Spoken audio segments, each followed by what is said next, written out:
Bonsoir, bonsoir à toutes et à tous et bienvenue sur El Magharibia. Quel plaisir de vous retrouver pour ce nouveau numéro de Microscope. Soyez les bienvenus. Merci pour votre fidélité.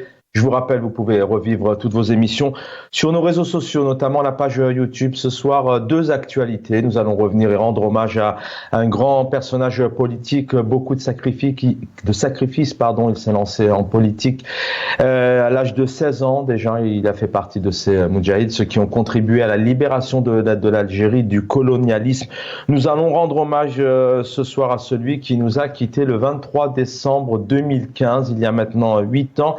C'est feu, paix à son âme, Hussein Ait Ahmed. On reviendra sur sa carrière, qui il était, mais aussi l'héritage qu'il transmet, qu'il laisse aujourd'hui. On l'écoutera aussi tout à l'heure avec des mots importants. Ce peuple d'un dynamisme extrême, d'une richesse, d'une force. On l'écoutera aussi tout à l'heure, qui avait clairement affirmé en 91, lorsque le pouvoir a cessé, le pouvoir militaire donc a mis fin aux élections électorales, dans cette période où enfin l'Algérie commençait à toucher la démocratie. Eh bien, on l'écoutera tout à l'heure sur cette décision qui dépassait l'entendement, et on voit aujourd'hui où en est arrivé l'Algérie. Et dans un deuxième temps, on reviendra sur après 4 années en tant que président algérien, Abdelmadjid Tebboune, qui s'est offert 2 visites à Djelfa et à Tindouf dernièrement. Eh bien, une visite qui devrait avoir lieu, qui devait apparemment aussi avoir lieu aujourd'hui au sein de cette grande région dans le nord de l'Algérie, la Kabylie. Quand on sait combien la Kabylie aussi a été touchée par plusieurs difficultés, plusieurs phénomènes, catastrophes naturelles dans le cadre de ces 4 dernières années. Où en est cette visite tant attendue donc par Abdelmadjid Tebboune? Parce qu'apparemment, selon tout ce qu'on peut voir aujourd'hui sur les réseaux sociaux, cette visite n'est pas du tout acceptée ni acceptable. On se pose une question: pourquoi est-ce que pendant ces 4 années, avec ce qu'a pu vivre notamment l'Algérie, bien évidemment, ce soir on s'intéresse à cette région de Kabylie, notamment la wilaya de Tizi Ouzou, notamment touchée par ces feux, touchée par ce drame aussi à l'Arvana Thiereten pendant l'été 2021. Pourquoi est-ce que Abdelmadjid Tebboune ne s'est pas tout simplement rendu à ce moment-là? Pourquoi aujourd'hui pourra-t-il se rendre avec ce degré d'illégitimité qui pose aussi une question? On l'a encore vu notamment dans le cadre de ce 12-12-2019 présidentiel où l'Algérie a boycotté énormément ses élections, 0 vote en Kabylie, et puis on l'a vu pour notamment le référendum de la Constitution ou encore ces communales. Pour en parler ce soir, il est enseignant, universitaire, formateur, militant politique. Il était important de l'avoir ce soir. Je pense qu'il a suivi, ou il continue peut-être à suivre les traces du militantisme de Hussein Ait Ahmed. Abderrahim Moussaouer, bonsoir. Bonsoir Charban, bonsoir à tous les téléspectateurs d'El Magharibia, aux invités et à l'équipe technique. Merci pour cette invitation. Juste une petite parenthèse, si tu me permets. Je pense que toute personne s'inscrivant dans une lutte pour une Algérie libre et démocratique qui s'inscrit dans un hirak populaire est automatiquement sur les traces de Hussein Ait Ahmed. Merci.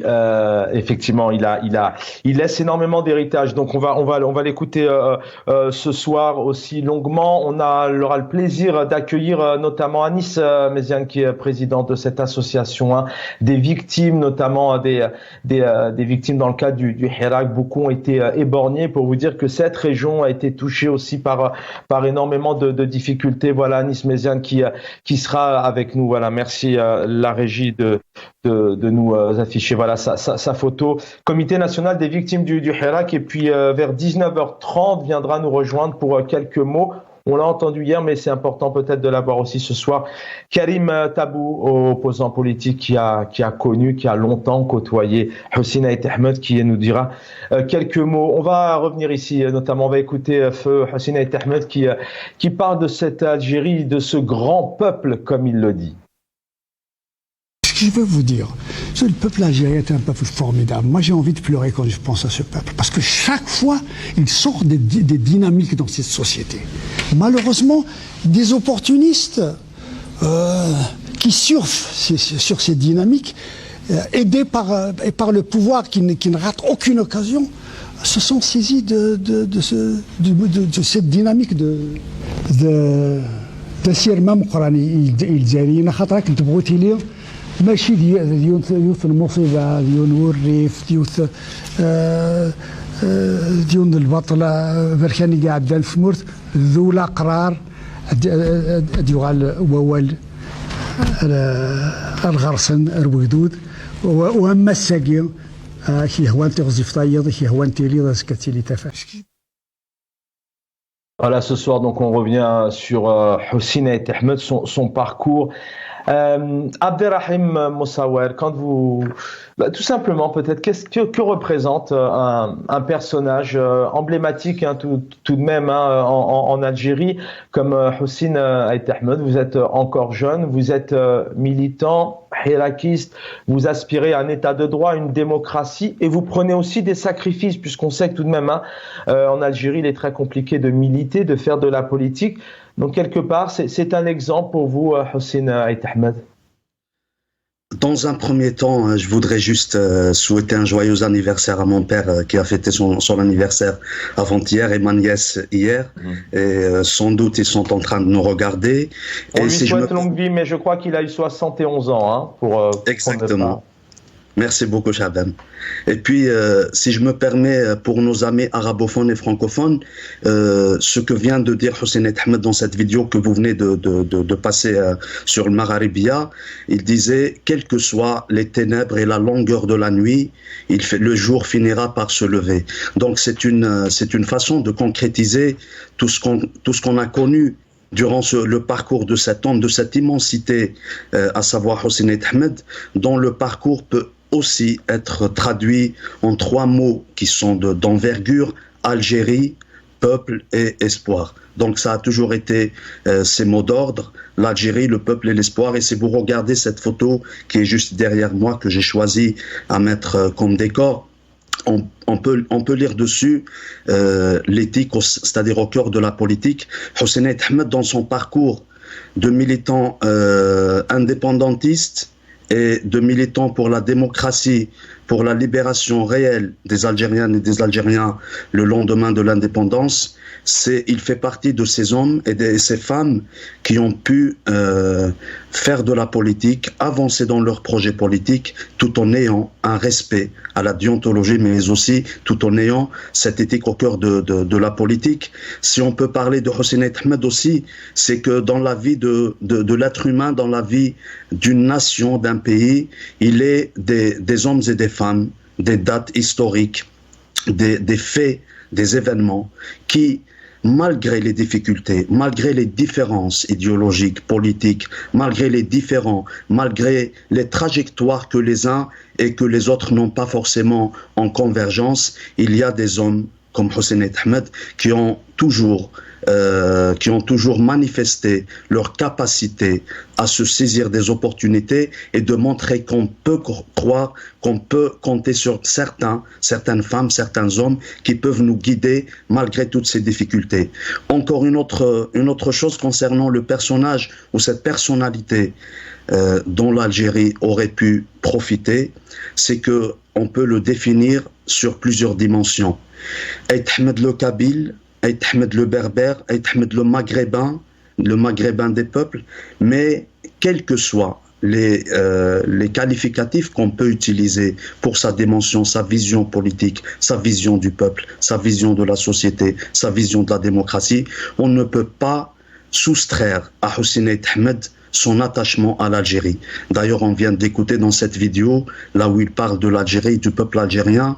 Donc si, entre autres héritages, il y a un élément à se saisir, c'est-à-dire dont on peut se saisir aujourd'hui, c'est le respect de la voix populaire, c'est le respect du peuple.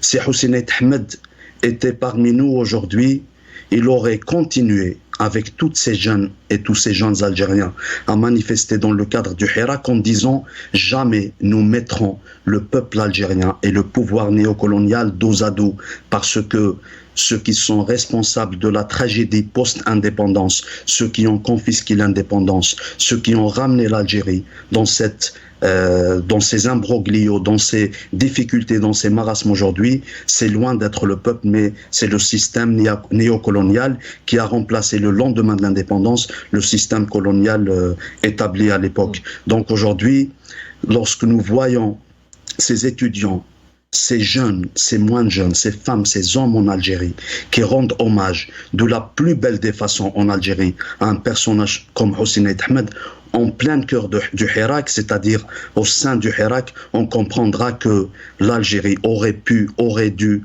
profiter de cet homme, non pas d'envergure ou de dimension nationale, mais aussi de dimension internationale, parce que même à l'international, lorsqu'on leur parle c'est-à-dire les étrangers, on leur parle de la politique algérienne, on leur parle des difficultés dans lesquelles vivent les Algériennes et les Algériens, s'il y a un personnage qu'ils connaissent le plus, c'est bien Hossein Ait Ahmed, parce que c'était quelqu'un qui luttait pacifiquement contre un système totalitaire en Algérie, mais qui porte dans son cœur son pays en disant: la solution à la problématique algérienne, elle sera algéro-algérienne. Si on manifeste à l'étranger, si on fait des marches, des manifestations, c'est pour sensibiliser la communauté internationale ainsi que les régimes de l'Occident en leur disant: voilà ce qu'a fait ou ce que fait le système en Algérie, le système que vous soutenez. Mais la solution pour les Algériennes et les Algériens, elle ne peut être que politique, que pacifique et que algérienne. Restez avec nous, Abderrahim Moussawal. Je reviens à vous. On va écouter ici donc Hossein Ait Ahmed qui passait un message, qui avertissait le peuple. Il l'a fait d'ailleurs constamment tout au long de son parcours de militant politique. Il disait: attention, ne touchez pas à la chair de votre chair. Combien le peuple était important, car il savait que ce peuple, quoi qu'il arrive, on va en parler dans un instant. Que dirait Hossein Ait Ahmed s'il était encore là aujourd'hui, en voyant cette Algérie et le chemin qu'il a essayé de bâtir, qu'il a mis en place, qui continue aujourd'hui. On l'écoute ici, donc un de ces messages qu'il donnait au pouvoir algérien à l'époque. Aujourd'hui, si j'avais à faire un appel, ce serait au pouvoir, aux hommes du pouvoir, de leur dire: ne touchez pas à la chair de votre chair. Cette génération-là, elle a un dynamisme extraordinaire. Vous avez pour devoir, vous n'avez pas seulement que des droits sur cette société, pour devoir de permettre à ce dynamisme de s'exprimer d'une manière positive dans le développement du pays. Et cela ne peut se faire que par l'établissement d'une vie politique normale, par le rétablissement des libertés démocratiques. Il faut que cette jeunesse trouve des canaux d'expression, il faut qu'elle se sente responsable, qu'elle participe, et c'est de cette manière qu'elle peut devenir majeure. Voilà, il nous parle ici d'une politique normale. On parlait il y a encore 48 heures de cet exercice politique en Algérie aujourd'hui, puisque à la veille de 2024, ces élections présidentielles attendues en Algérie, où on le rappelle, c'est l'omerta, le silence total, pas de candidat, pas d'opposition qui réagit, aucun média. Donc on évoquait encore il y a 48 heures l'exercice politique en Algérie. Avant de vous redonner la parole, dans un instant, Abderrahim Moussawal, on se pose aussi cette question aujourd'hui. Hossein Ait Ahmed a passé effectivement sa vie à alerter, à militer, à passer des messages.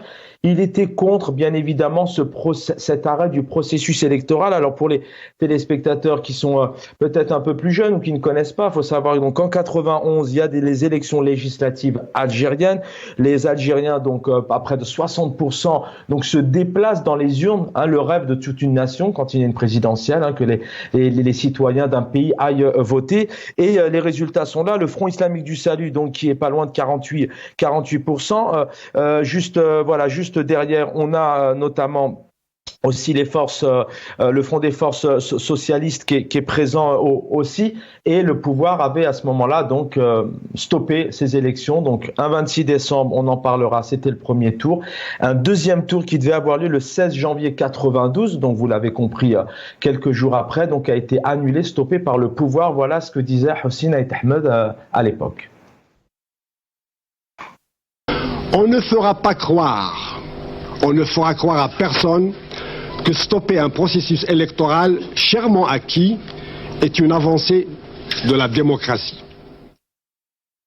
Voilà, ce premier tour, donc peut-être rectification, quand tout de même le Front des forces socialistes qui arrivait en 3e position, donc dans le cadre de ce premier tour. En première position, je vous disais, c'était le FIS, et juste derrière, c'était donc le FLN. En tout cas, voilà, qu'est-ce que dirait, comment il pourrait réagir aujourd'hui Abderrahim Moussaouer quand il voit cette Algérie qui est tout de même quelque part un peu peut-être pas un peu, même selon vos analyses, même pire que l'époque, avec cette situation de plus en difficile en termes de démocratie? L'Algérien que je suis, le jeune Algérien, comme vous le dites, Chaban, que je suis, qui n'avait que 4 ans en 1992, quelques années plus tard, à partir du moment où il y a une décision, où il y a une position, ou une décision politique prise par les autorités, par les gouvernements, en toute logique, le peuple cherche des solutions, le peuple, il cherche aussi des résultats, c'est-à-dire l'aboutissement d'un processus démocratique, mais comme Aït Ahmed l'appelait, le processus démocratique a été arrêté, ça veut dire que le peuple s'attendait à ce qu'il y ait des résultats de cet arrêt du processus électoral. Cela n'a pas empêché que l'Algérie sombre dans une guerre civile, dans une guerre faite contre le peuple par le système néocolonial et ses tentacules. Donc c'était une guerre faite contre le peuple où il y a eu des centaines de milliers d'Algériens assassinés, où il y a eu des dizaines de milliers de disparus. Ensuite, la situation sociale, la situation économique, la destinée culturelle, linguistique d'un pays sont à l'arrêt. Et aujourd'hui, nous sommes en 2023, ça veut dire 30 ans après, tous les indicateurs sont au rouge. Alors que le jeune que j'étais à cette époque-là et le citoyen que je suis aujourd'hui, en principe, lorsqu'on assume des responsabilités, lorsqu'on assume d'arrêter un processus électoral en disant c'est pour sauver la République, parce que là je reprends des mots qui ont été proférés par le sanguinaire Khaled Nzar pour sauver la République, pour sauver l'Algérie. La République, c'est la res publica. La République, c'est lorsque les institutions, c'est lorsque le pouvoir politique, les responsabilités politiques sont accessibles au peuple. Or, la République n'est pas respectée en Algérie. Le processus démocratique, la démocratie, c'est la Demos Kratos qui signifie le gouvernement du peuple, le gouvernement par le peuple et le gouvernement pour le peuple. Alors qu'en Algérie, lorsqu'on regarde les différents gouvernements depuis l'indépendance jusqu'à aujourd'hui, ou même si vous voulez de l'arrêt du processus électoral de 92 jusqu'à aujourd'hui, il n'y a eu qu'une succession de gouvernements qui sont à la solde de leurs chefs, à la solde des Occidentaux, à la solde des puissances mondiales, tout en tournant le dos au peuple algérien. Donc les résultats, ils sont là, ils sont clairs, et comme je le disais tout à l'heure, depuis 2019 dans le Hirak, lorsque des jeunes Algériens, des jeunes Algériennes qui ne connaissaient pas Hossein Ahmed portent ces posters aujourd'hui en disant on aurait dû avoir un président ou on aurait dû avoir Hossein Ahmed comme guide politique dans notre nation, cela veut tout dire. Cela ne veut pas dire que la politique menée par le système en Algérie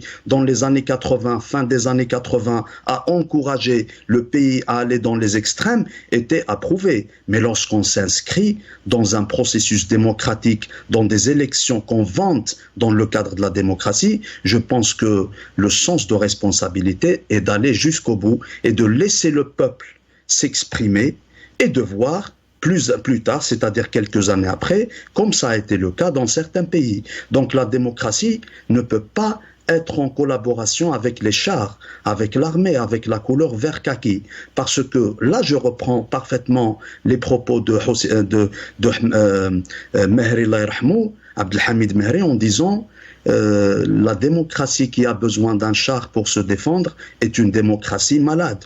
Or, depuis 62, en passant par 80, 86, 91, 92, 2001, 2002, 2019, l'Algérie a toujours eu des hommes et des femmes qui sont capables, qui resteront toujours capables de gérer les affaires du pays, de s'inscrire dans une dimension démocratique, de faire de la politique en faisant bien sûr, en respectant l'éthique, en respectant la déontologie. Mais le pouvoir néocolonial que nous avons aujourd'hui en Algérie, qu'est-ce qu'il est en train de faire? Il ne fait qu'encourager les incompétences. Il encourage le piston. Il encourage la corruption. Les forces compradors qui nous gouvernent aujourd'hui essaye toujours de compromettre tout un avenir démocratique, tout un avenir d'un peuple qui aspire pacifiquement et de la façon la plus responsable qui soit à un exercice démocratique, mais aussi à un état de droit avec des institutions libres et indépendantes. Nous avons aujourd'hui un président désigné qui parle à la place du pouvoir judiciaire, alors que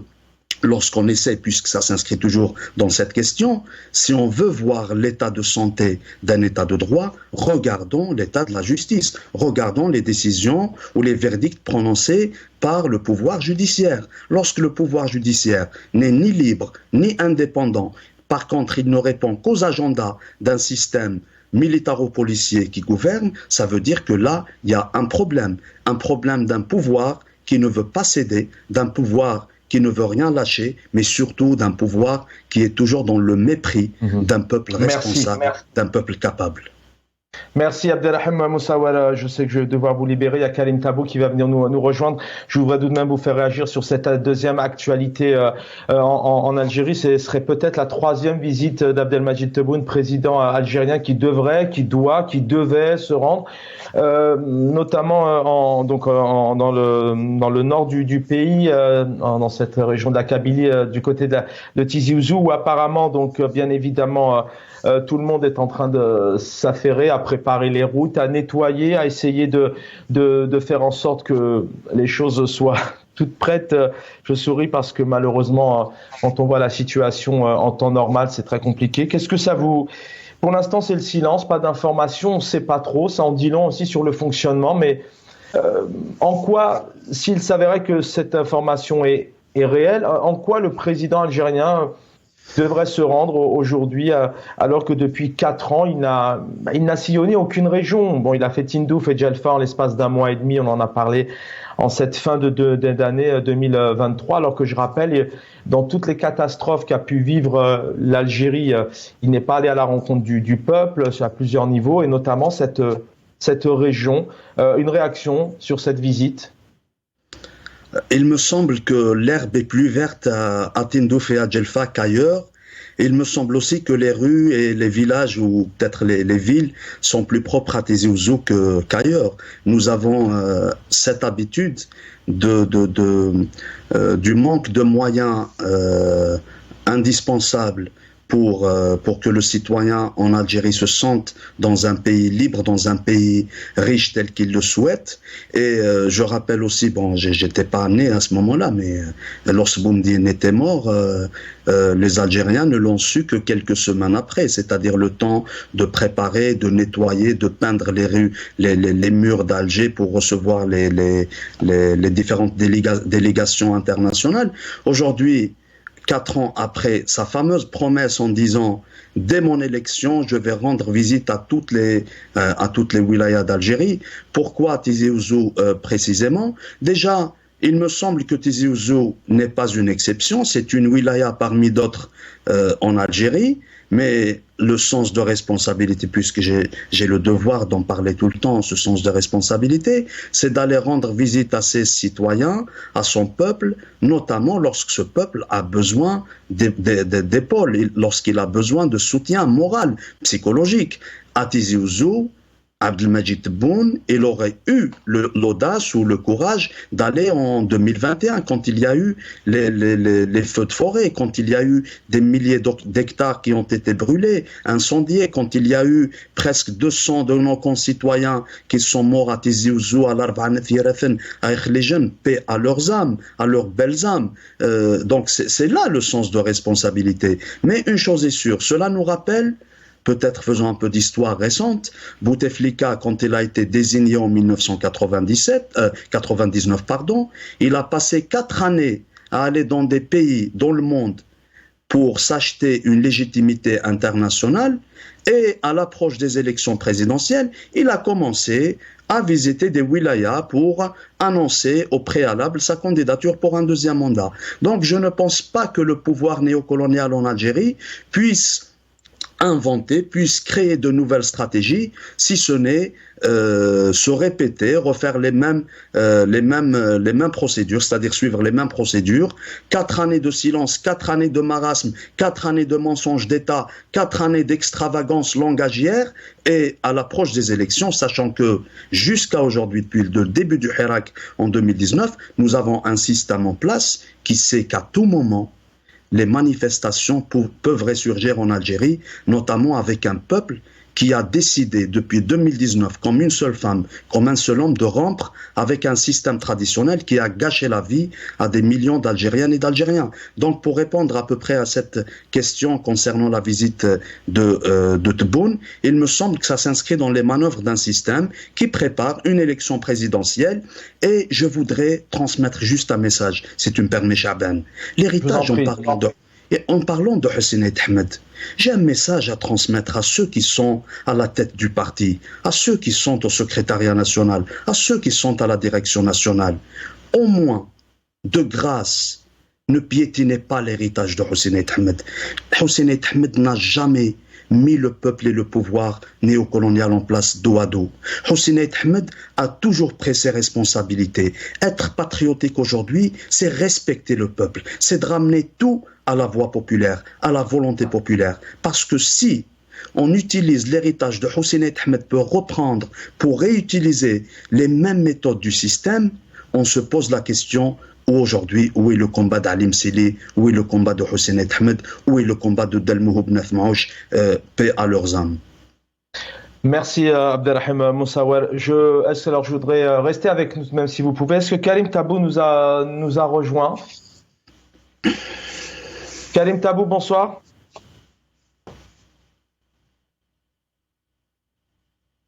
Karim Tabou, bonsoir, bienvenue.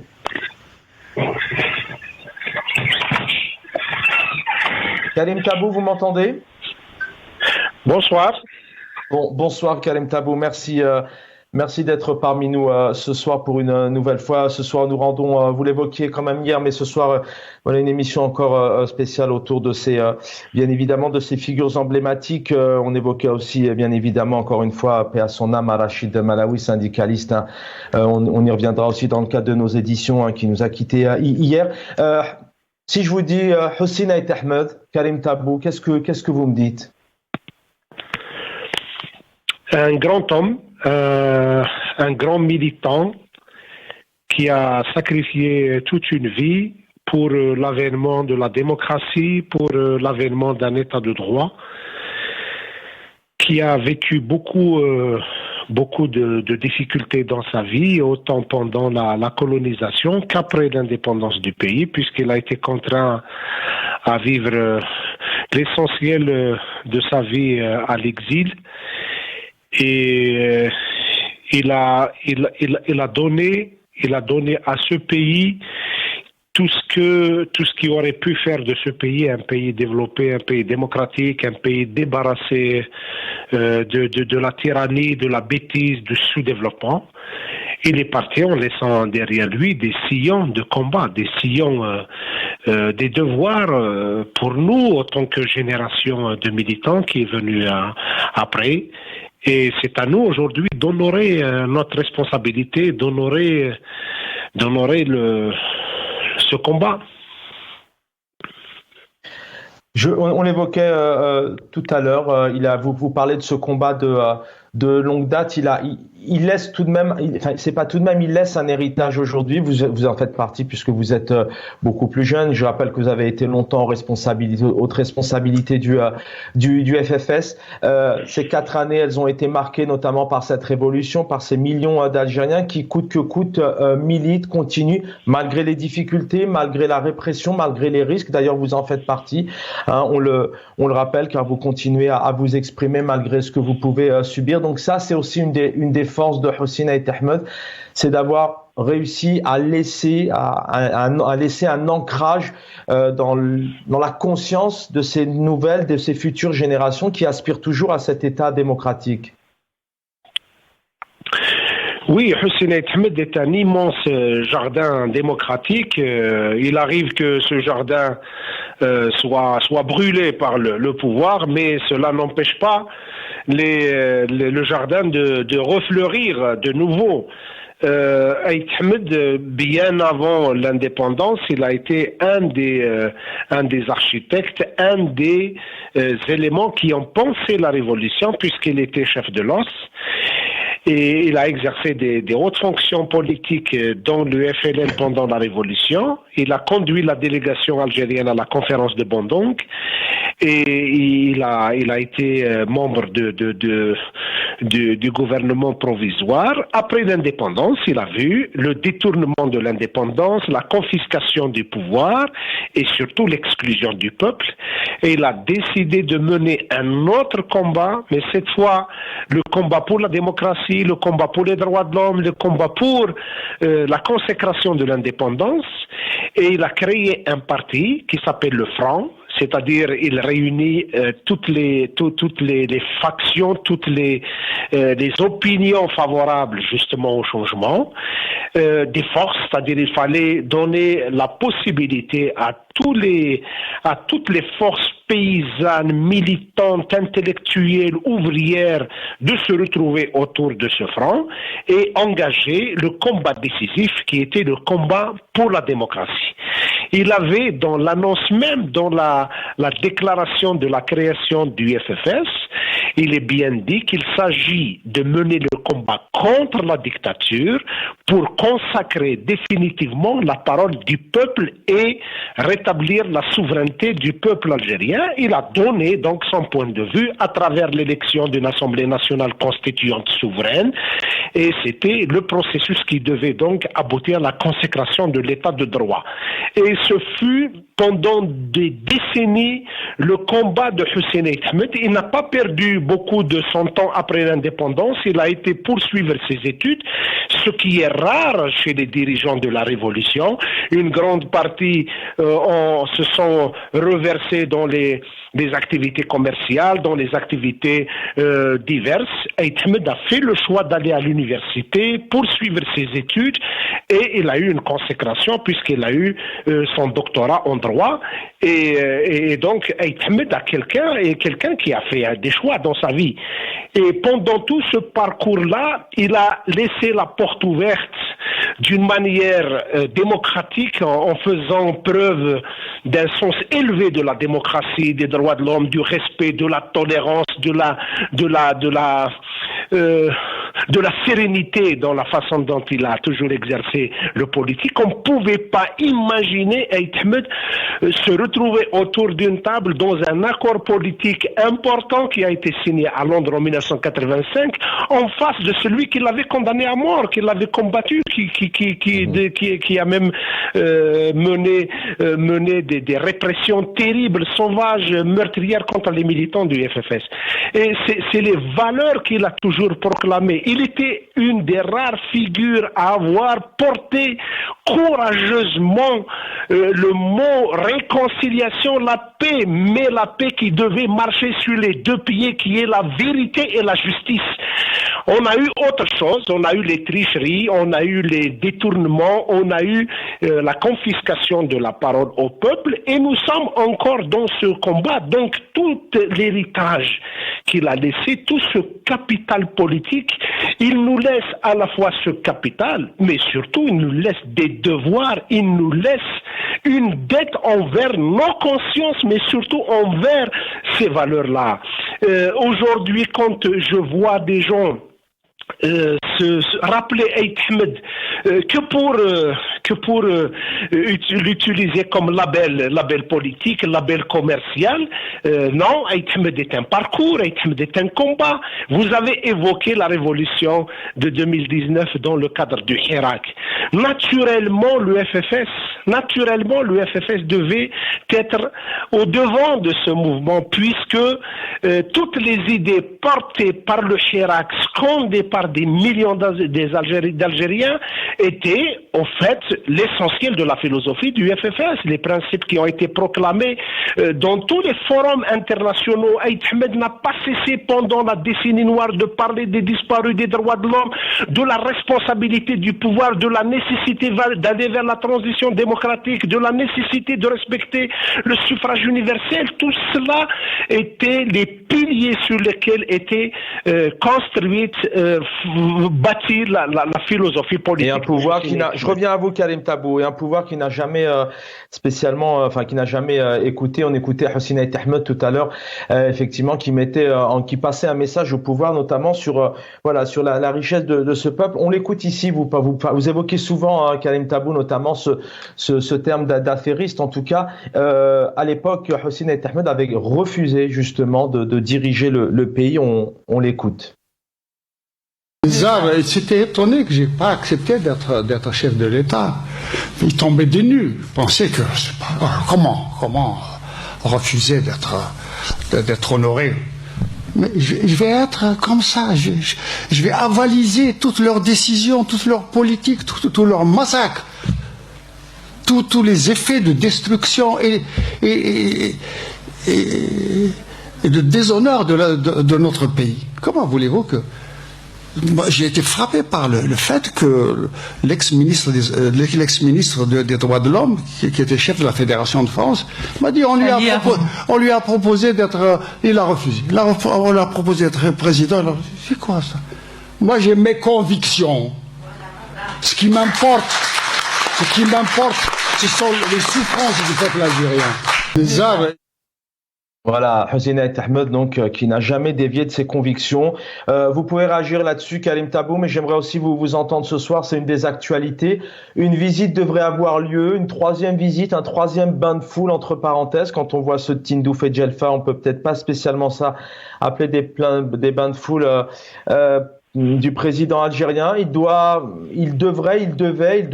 arriver à Tizi Ouzou aujourd'hui. Est-ce qu'il peut réellement se rendre à Tizi Ouzou? Et puis pourquoi 4 ans après? Pourquoi maintenant? Et puis est-ce que réellement ça change quelque chose que le président algérien 4 ans après se rende dans cette région, dans le nord du pays?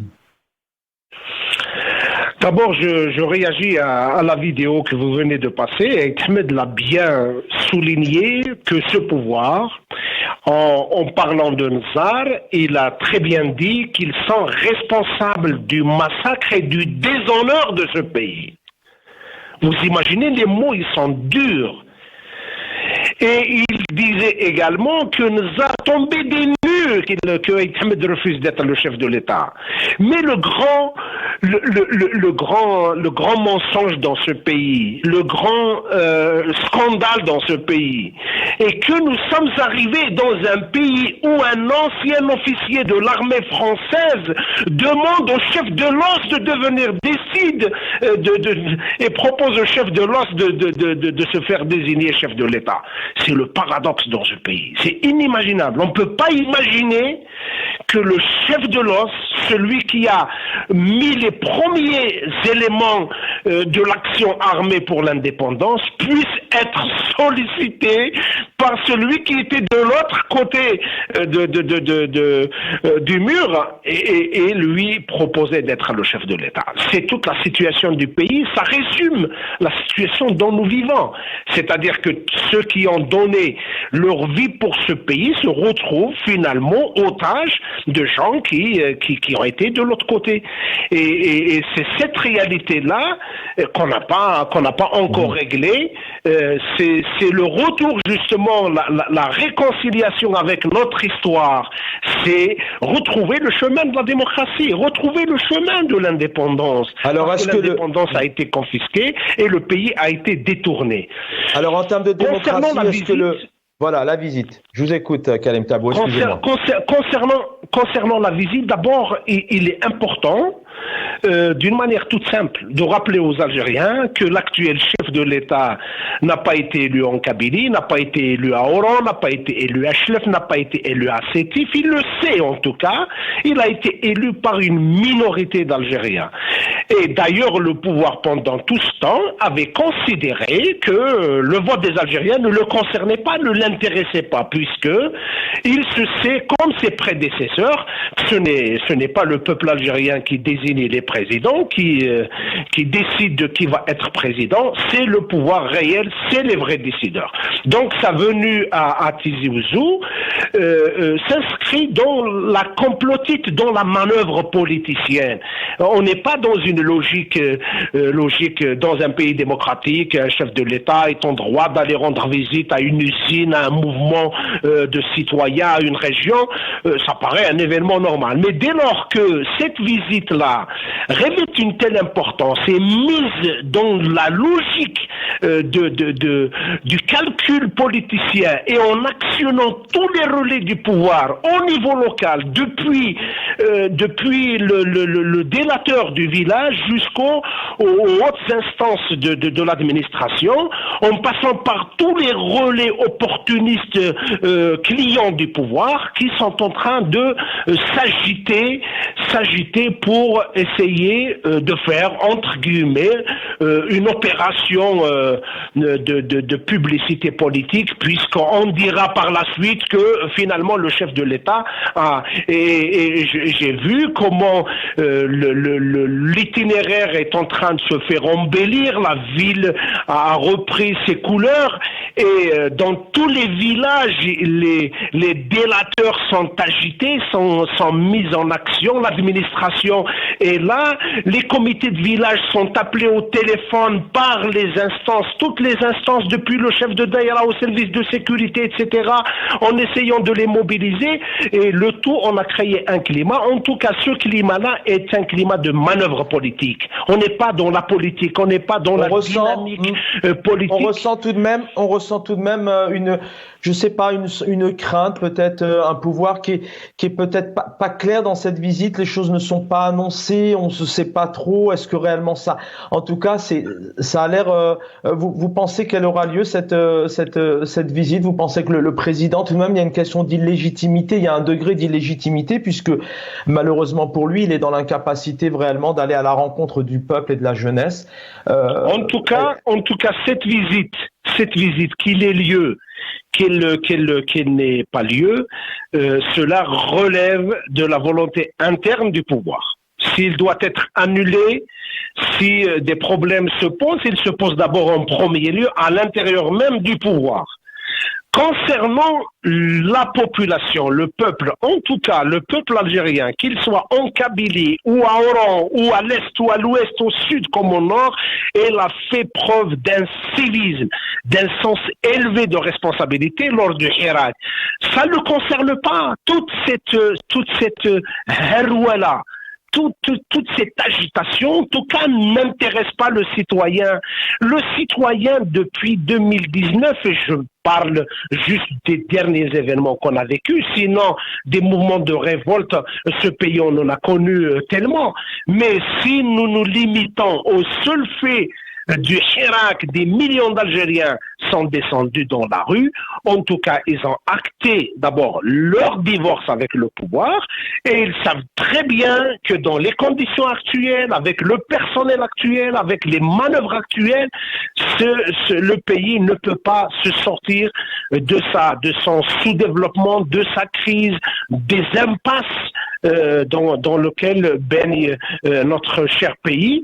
Donc, visite ou pas visite, ça ne fait mobiliser que la clientèle du pouvoir. En tout cas, le reste de la population, politiquement, ils savent très bien que ce pouvoir, on est, comme l'a si bien dit Sil Hussein, responsable du déshonneur de ce pays. Et de l'autre côté, je pense que les Algériens, et en particulier les Kabyles, ont toujours fait preuve de sens élevé, Merci. de civisme, de courage politique. Je me suffis de dire cela parce qu'au fait, la manœuvre politique ne peut pas faire office de dynamique. Le pouvoir continue, à défaut de mobiliser le peuple, il essaye de mobiliser la clientèle et les gens qui trouvent de l'intérêt, qui vivent sous le parapluie du pouvoir. Merci Karim Tabou d'avoir été avec nous ce soir sur ces deux actualités. Je ne sais pas si Abderrahim Moussawar est resté avec nous, peut-être lui dire au revoir. Abderrahim Moussawar, je voudrais juste la dernière minute, rappeler un mot très important de Hossein Ahmed. Je vous en prie. Hossein Ahmed qui a toujours prôné l'espoir en disant les jeux ne sont pas faits, l'espoir n'a pas perdu, l'espoir n'est pas perdu. Merci infiniment. Merci d'être resté jusqu'à la fin et de nous proposer cette chute. Voilà, comme à chaque émission, donc nous essayons de revenir sur les grandes périodes, les personnalités qui ont marqué bien évidemment l'histoire, et l'histoire continue. Donc encore une fois, on a une pensée bien évidemment aux militants, aux syndicalistes, aux proches de Rachid Malawi, syndicaliste. On y reviendra. Il fallait ce soir revenir sur aussi cet hommage à Feu Hossein Ahmed et puis cette visite donc qui devrait avoir lieu donc à Tizi Ouzou. Dans 48 heures, nous reviendrons sur ce 26 décembre 91, date importante après le soulèvement 88. C'est la période peut-être la plus libre en Algérie avec la presse. Voilà, les personnes qui sont allées voter en termes de sièges, donc je le rappelle. Mais on y reviendra vraiment avec le FIS à 188 sièges, le FFS juste derrière 25 sièges et le FLN 15 sièges. Nous comprendrons où en arrivait l'Algérie aujourd'hui, puisqu'à l'époque le slogan c'était vraiment de dire nous avons libéré l'Algérie, le slogan du pouvoir. L'équipe en régie, merci infiniment de m'avoir accompagné. J'aurai le plaisir de vous retrouver demain soir pour un nouveau numéro de Microscope, je l'espère, dans quelques instants. El Amr, bonne soirée à tous.